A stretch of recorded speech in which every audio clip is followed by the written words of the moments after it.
ایک جگہ میں امام تھا،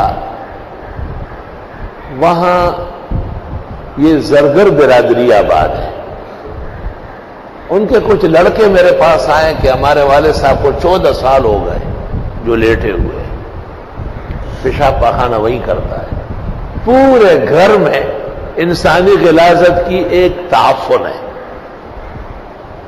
اور میری والدہ تقریباً دیوانی ہو گئی خدمت کر کے، اور ڈاکٹروں کا کہنا یہ ہے کہ یہ بچے گا نہیں، اور اسی طرح 50 سال بھی رہ سکتا ہے لنگڑا شل ہو کر۔ ایسی کوئی تدبیر جائز ہے کہ یہ مر جائے؟ کوئی انجیکشن لگائے، دوا دے دے؟ میں رابعہ یا خامسہ بنوری ٹاؤن پڑھتا تھا اور بڑا حیران ہوا کہ ایسا فتویٰ بھی لوگ مانگ سکتے کہ باپ کو خود مارے اگرچہ بیمار ہے۔ میں نے کہا یہ میرا کام نہیں، میں تو استاد سے پوچھوں گا، وہاں جا کے بنوری ٹاؤن سے پتہ کروں گا۔ تو میری ایک عادت ہے کہ کچھ اور باتیں بھی کر لیتا ہوں۔ میں نے کہا کاش کہ کوئی دنیا میں قابل عامل ہوتا، اس کا کام تھا اس کو اٹھانا۔ جب علاج معالجہ کام نہ کرے تو عملیات کام دکھاتی ہے، لیکن افسوس کہ عاملین میں انسان کا بچہ نہیں ہے اور سارے الو کے پٹھے۔ اس طرح کوئی دو چار برا بلا کہا۔ میں اس لڑکے سے بات کر رہا ہوں اور ایک مہمان آیا اور سامنے وضو خانے میں اس مسجد میں بیٹھ گیا اور وضو نہیں کر رہا ہے، مجھے دیکھ رہا ہے۔ جب وہ لڑکا نکل گیا تو وہ وضو کر کے میرے پاس آئے سے ہاتھ جھاڑتے ہوئے، مجھے کہتے ہیں کیا ہو گیا، بہت ناراض ہو؟ سارے حامل تو ایک جیسے نہیں، کوئی اچھا والا بھی ہوگا۔ میں نے کہا کبھی دیکھا نہیں، دیکھوں گا تو معافی مانگوں گا، آئندہ ایسا کہوں گا ہی نہیں۔ اس لڑکے نے کیا کہا؟ میں نے تقریر کی، گھر معلوم ہے، میں نے کہا چند باتوں کی پابندی کر سکیں گے؟ میں نے کہا بالکل، جو آپ کہیں گے کروں گا۔ کا پہلی بات یہ ہے کہ اس گھر میں جب جائیں گے، جب تک میں بیٹھوں گا اس وقت تک نہ کوئی چلے گا قدم لے گا، اور نہ کھانا پینا، اور نہ شربت، نہ چائے، نہ اس کا کوئی تذکرہ ہوگا۔ میں نے کہا میں ان کو پابند کر لوں گا کہ جب تک یہ مہمان آپ کے والد کو دم کر رہا ہے، خبردار کے کھانے پینے کا یا کوئی فرض آیا اور گیا۔ دوسری بات یہ کہ تم میرا نام پتہ نہیں پوچھو گے، مجھے کہہ رہے ہیں۔ تیسرا یہ کہ آپ وہاں بیٹھے رہیں گے، جب میں حدود سے نکل جاؤں گا تو آپ اٹھیں۔ تو مجھے کہا کوئی بے ادبی تو نہیں ہوئی، ان میں کوئی خلاف شرع بات ہے؟ میں نے کہا نہیں۔ تو قرآن شریف لے آیا، مجھے کہا اس پہ ہاتھ رکھ کے کہا ہے۔ جب قرآن شریف لے آیا نا تو میں نے پیشانی پیٹی، میں نے کہا سوک صاحب اقتدار بلاو شاید دیکھو پورا طاقت ہے وہ سر دیکھو کوئی دے رہا ٹول کار دے اس کا ہی اور زی اتڑا لگ بالکل اس قرآن پہ ہاتھ رکھے۔ میں نے ہاتھ رکھا، کائے کے لیے ہاتھ رکھا ہے؟ میں نے کہا جب تک آپ وہاں تشریف فرما ہوں گے تو نہ کوئی کھانا پینا آئے گا، نہ کوئی چائے شربت کا پوچھے گا، نہ کوئی فرد بشر آئے گا، کوئی قدم نہیں لے گا۔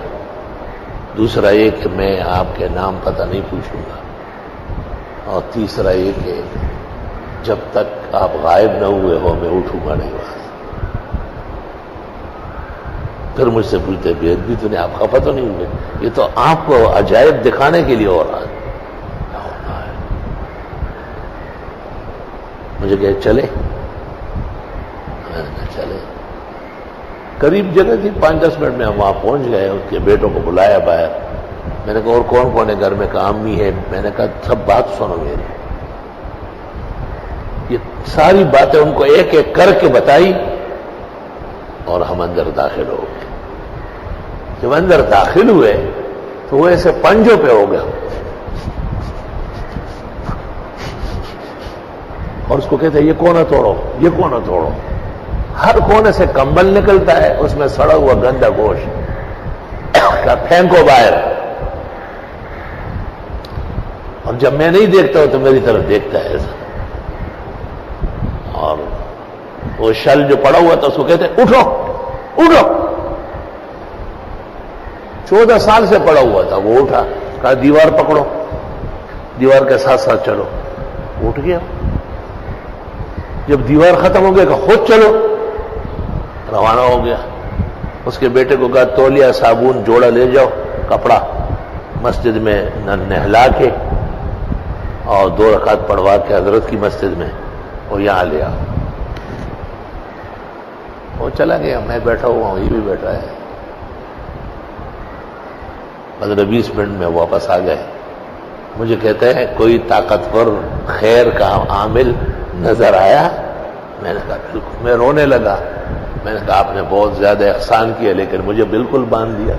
ایس جیسے بہت غلام آپ کے پیروں میں ہوں گے، یہ ایک تھوڑا ہی ہے، دیکھیں ذرا آپ دم میں نبھا دینا، وہ یہ ایک تھوڑا ہی ہے، ایسے خدا کے بہت بندے ہوتے ہیں۔ یہ آپ کو دکھانا چاہتا تھا میں۔ اور بس آخری مجھ سے ہاتھ ملایا اور میرا سینہ چھوما اور مجھے کہا میرے سر پہ ہاتھ رکھو، کہا آپ درس حدیث دیں گے، تفسیر دیں گے۔ اس وقت کوئی اس قسم کا نظام نہیں، رابعہ کا طالب علم تھا۔ یا آپ مجھے یاد رکھیں گے، آپ زبردست حافظے کا مالک ہیں اور بہت فائدہ ہوگا امت کو۔ میں زار و قطار ہوتا ہوا وہاں کچھ بیٹھا رہا، پھر جب یقین ہوا کہ وہ نکل گیا، واپس آیا۔ تو میرا اپنا خیال یہ ہے کہ یہی خضر مختلف رنگوں میں ہے، یہ دنیا کے اعمال کی وجہ سے نہیں ہو سکتا ہے۔ اتنا چٹ پٹ و اتنے طاقت کے ساتھ ظاہر کرنا، اللہ رب العالمین نے حضرت خضر کو ایسے تکوینیات کے خزائن دیے ہیں۔ اور ایک واقعہ اور ہے، ان دنوں میں میری ترجیح موت خضر کو ہو گئی تھی اور باقاعدہ درس کے بعد مجھ سے لڑنے آیا۔ مجھے کہا آپ کی شان کے لائق نہیں ہے اس طرح بات ہے۔ میں جی یہ تو میں نے بعض بزرگوں پہ اعتماد کیا، کل میں دوبارہ درس دوں گا اور حیات ثابت کروں گا۔ کہ آپ کے استاد میں کوئی ممات کا قائل تھا؟ میں نے کہا نہیں، کہا بس اسی پہ قانے رہو۔ میں نے کہا نہیں ہوں، وعدہ کرتا ہوں۔